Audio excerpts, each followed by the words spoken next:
ഇതിഹാസ താരത്തിന്റെ അവസാന മത്സരം 25 വർഷങ്ങൾക്ക് ശേഷമാണ് വീണ്ടും ആരാധകരുടെ മുന്നിലെത്തുന്നത്. 1986-ലെ സോൾ ഏഷ്യൻ ഗെയിംസിലായിരുന്നു ജിമ്മി ജോർജ് ഇന്ത്യക്ക് വേണ്ടി അവസാനമായി കളിച്ചത്. അന്ന് ഇന്ത്യ ജപ്പാനെ തോൽപ്പിച്ച് വെങ്കല മെഡൽ നേടിയിരുന്നു.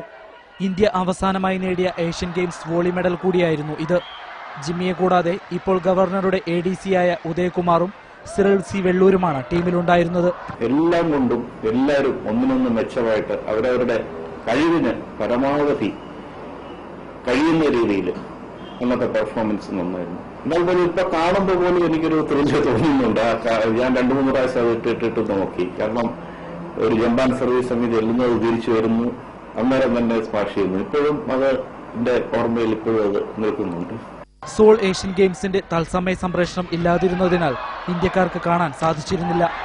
ഈ മത്സരത്തിന്റെ ദൃശ്യങ്ങൾക്കായി ജിമ്മി ജോർജിന്റെ സഹോദരൻ സെബാസ്റ്റ്യൻ ജോർജ് നടത്തിയ ശ്രമങ്ങളാണ് ഇപ്പോൾ ഫലം കണ്ടിരിക്കുന്നത്.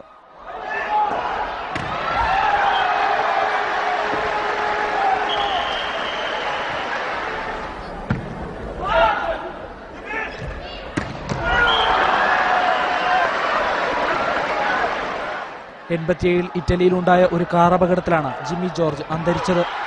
തനിമയാർന്ന സെർവുകളും തീപാറുന്ന സ്മാഷുകളും കൊണ്ട് കളിക്കളത്തിൽ മികവിന്റെയും കൂട്ടായ്മയുടെയും വേറിട്ട ഗാഥ രചിച്ച ഈ അതുല്യ പ്രതിഭയെ ഓർമ്മിക്കാനും ആദരിക്കാനും വഴിയൊരുക്കുകയാണ് Sebastian George. Sports desk, India vision.